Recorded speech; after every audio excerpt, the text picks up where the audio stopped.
দেখো আমার বৌদি লুকি লুকি পোলাও খেয়ে এসে ক্লান্ত হয়ে বসে আছে। বলছে লোকটা বলছে আমি খাইনি, আমি প্রসাদ ও পোলাও খেয়েছে আর বেগুনি একটু লুকি লুকি খেয়েছে।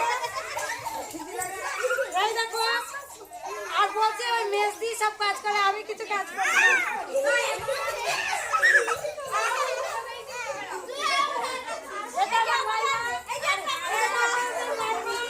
আমাদের দেখছে খুব মোটা, ওটা আমাদের ভাইয়ের বউ। ওটা এই দেখো এখানে একটা দিদি আছে।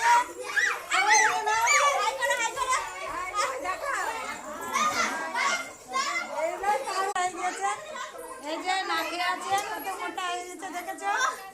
এই যে চেঞ্জ করা হয়ে গেছে, এখন শোবে।